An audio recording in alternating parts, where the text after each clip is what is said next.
Hey, c'est Ciné-Show, le cinéman de la situation, et je sais ça doit faire assez bizarre car il n'y a pas de caméra. Non, ce n'est pas parce que mon téléphone n'est pas déchargé, c'est juste que je trouvais le format plus adapté à la vidéo qu'on va faire, de la faire juste en voix off, enfin en voix audio et sans caméra, parce que c'est une théorie sur Tokyo Revenger. Et ça fait très longtemps que j'ai pas fait de théorie, j'espère que ça vous plaît. Allez hop, on commence dès maintenant.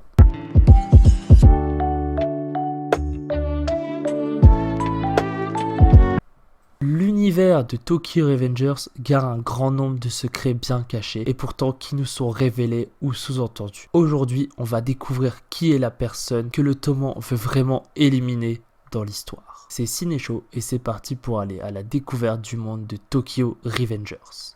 L'histoire principale se lance sur Takemichi, quelqu'un qui est ordinaire. Et on découvre vite que Takemichi a un grand pouvoir de retourner dans le temps 12 ans en arrière pour modifier le passé et sauver Ina. Ça, c'est le speech principal. Mais si réellement ce n'était pas Ina qui devait mourir, mais quelqu'un d'autre que Ina. Malheureusement, elle se trouve juste à chaque fois au mauvais endroit, au mauvais moment. Rappelez-vous, dans un futur modifié par Takemichi, on le voit qu'il sort des toilettes et il croise Hanma, qui fait partie du toman à ce moment-là. Mais le plus intéressant dans tout ça, c'est ce que Hanma dit à ce moment-là. En regardant droit dans les yeux Takemichi, comme s'il cherchait à l'éliminer. Et oui, leur but est pour moi bel et bien de tuer Takemichi dans cette réalité-là. Car même au début de l'anime, Takemichi se fait pousser par son meilleur ami Atsushi Sendo. Dans ces deux temporalités-là, ils veulent éliminer Takemichi.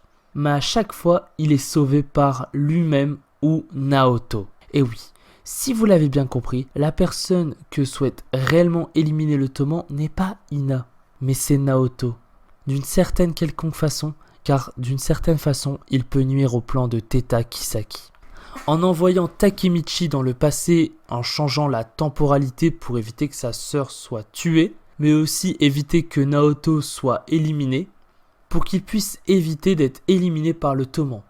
Et si réellement le protagoniste de la série était Naoto, qui veut éliminer le toman. Au final, la partie d'échecs ne se joue pas réellement entre Takemichi et Kisaki, mais plutôt entre Naoto et Kisaki.